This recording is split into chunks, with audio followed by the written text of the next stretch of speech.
Okay, so previously I showed you how to set up your Works Cited page, your header, your heading, and your margins, and your title, and the spacing. So what I want to show you now is how we can use the website EasyBib to do our source citations. Now, one thing, just since I've already am right here, I just took some of your actual sources you submitted to me in Evernote. So here is one on Jackie Robinson. One thing I wanted to just show you before I continue is sometimes your sources may already have how to cite on the bottom of the article. So in this case, I can go on and just copy the MLA citation, paste it into my document. Now I'm going to add a period to the end because I didn't copy it all the way before. Okay. Now I'm going to go back and make sure I've got it double spaced and that I have it Times New Roman and 12-point font, and should be no highlighting. I still have that gray. It's going to bug me, but we'll just move on. Now, so that one cited.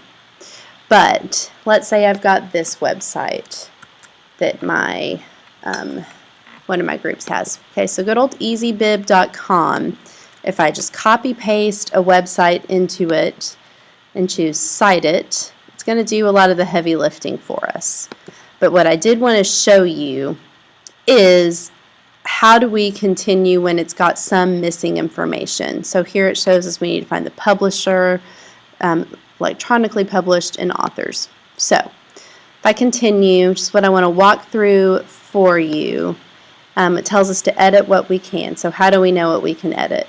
Well, if I go back here to this About Us page, it doesn't show, if I just scroll usually to the bottom, doesn't show us an author. Okay, so if I go back here, I can't add anything to the contributor. Okay, publisher or sponsor. I'm going to go back here to the bottom. It tells us the Rob Dyrdek, I don't know if I'm saying that right, Foundation, and we already have that in here as the title. I'm going to go on and add it though too, because that is the person who publishes it, or the foundation rather that publishes it. Electronically published. We like to see, sometimes I like to see, does it give us a date that this is added? Now, and sometimes we'll get it, but in this case, we do here, and it's September 30th, 2010. So the rule here is add it if you can find it. Okay? You may not be able to find it, but that's okay.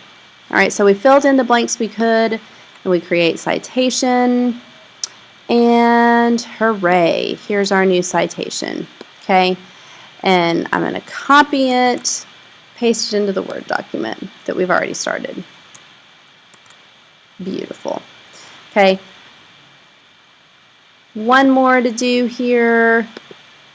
Here's another sample, our Mark Cuban source. Figure this is just worth saying. I am just doing samples here for you. You're going to need to plug in your own stuff.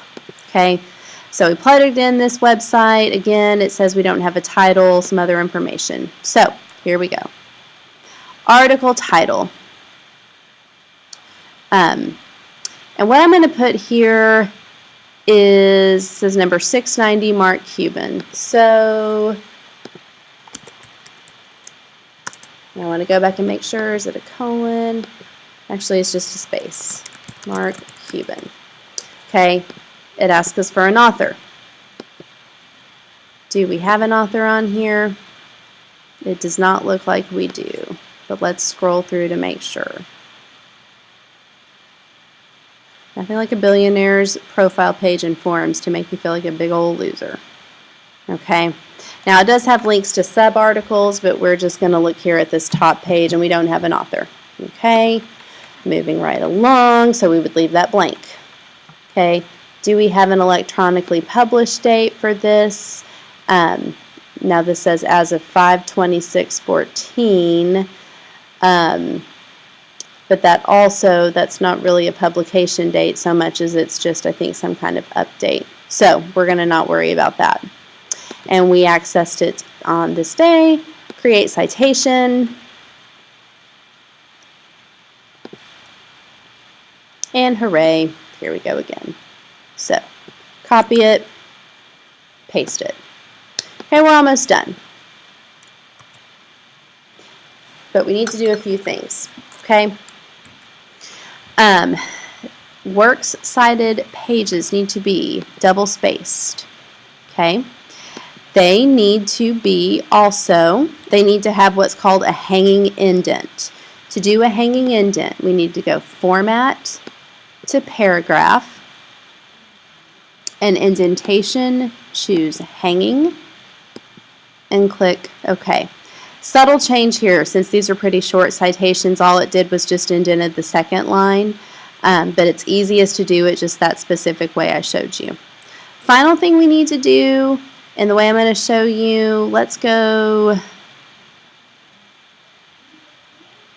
they need to be in alphabetical order.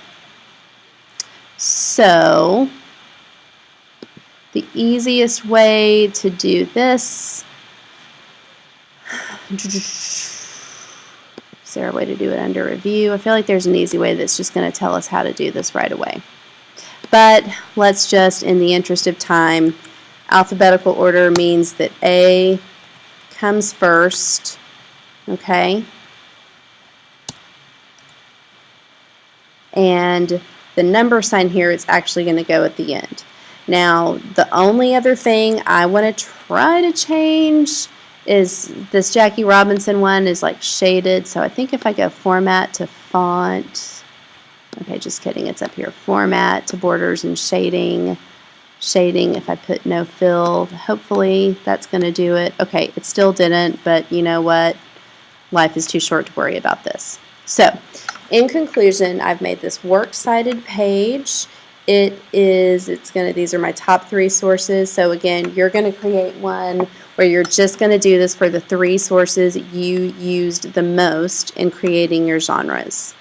Okay, and just one more thing to point out, if you have additional questions, when you go to my website, the multi-genre research page,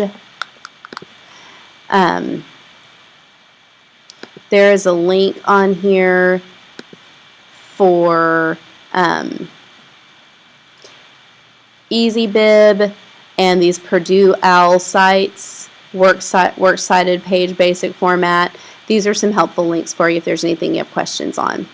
So that's that.